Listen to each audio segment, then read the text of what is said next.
Hello everyone, my name is Carney and I'm excited to be here representing Enterprises Climbing Walls as the project manager for the design and construction of a new climbing facility within Boar Park.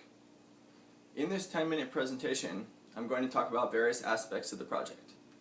I'll start with some information on our company and its qualifications and then move through the three main points of the presentation. First is the City of Gaithersburg's need for a new playground facility at Boar Park. Second is an overview of our plan to design and build this facility. And third will be a practicality discussion.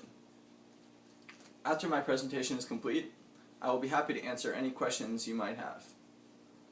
Before I go any further, I would like to extend my thanks on behalf of Enterprises Climbing Walls.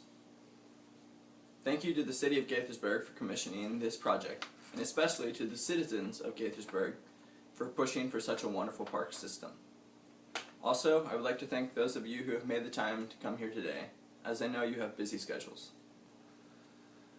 Enterprises Climbing Walls was founded in 1983 by a French engineer and rock climber.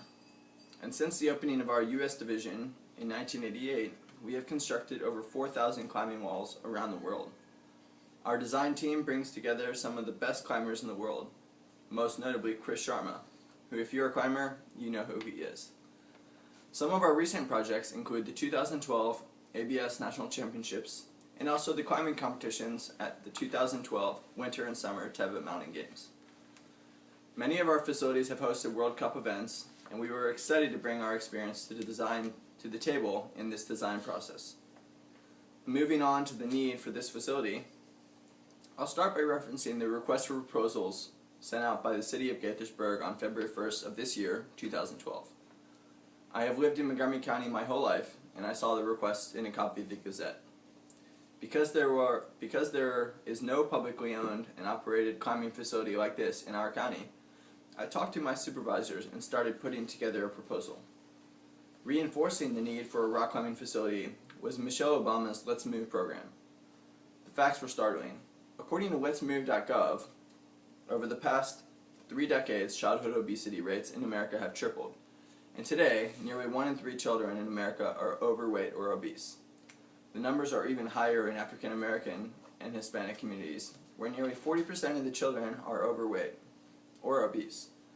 If we don't solve this problem, nearly 1/3 of all children born in 2000 or later will suffer from diabetes at some point in their lives.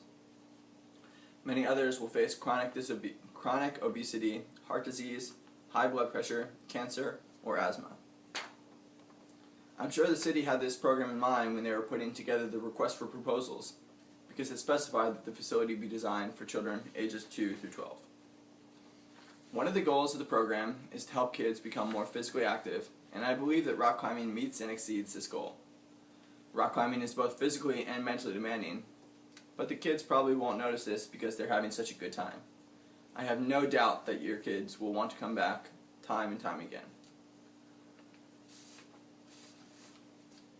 I'd like to talk now about our plan to open a climbing facility in Boar Park.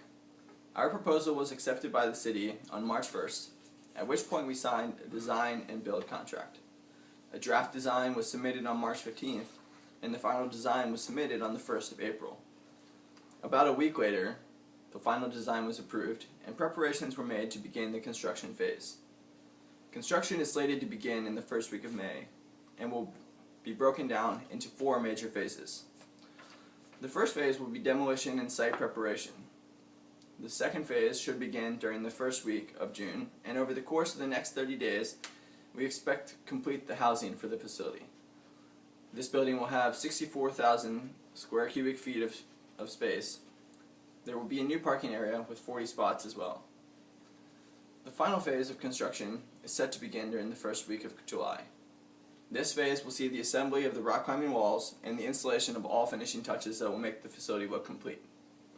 The final phase of construction is scheduled to begin during the first week of August and will last for only a couple of weeks. During this time, members of our climbing design team will be on site to set all of the climbing routes within the facility. Since the facility will be owned and operated by the City of Gaithersburg, the city will provide staffing. The facility does not require many people for operations, ranging from 2 to 6 people at various times of the day. Now, I would like to talk about the practicality of this project. Some of the things I'll address are financial data, liability and safety concerns, and the durability of the facility. The initial cost of the city is $150,000. Annual operating costs have been carefully reviewed by the city. Revenue is projected to be $72,000 for the first year, and this is expected to increase by about 12% a year. The fixed nature of the operating costs and the yearly increases in revenue will result in the city recovering its initial investment in roughly 6 years. Employees will be responsible for customer safety, so it will be important to hire and retain responsible adults. Since the facility will employ the use of auto-belay devices, one employee will be able to attend to 10 devices at a time, making it necessary to have only a few employees. The bouldering section of the facility is designed to operate with limited direct supervision, and assistance will also be provided through a camera monitoring system. With regard to liability, all users will be required to sign a liability release. An adult must sign for those under the age of 18. Our rock climbing holds are extremely durable, with a life expectancy of about 10 years. With proper maintenance, the facility itself will last indefinitely due to the composite nature of the materials used. In conclusion, thank you for this opportunity to speak with you today. Our company is proud of the facilities we have installed, and we look forward to a long-term relationship with the City of Gaithersburg. At this time, I would like to take a few questions from the audience.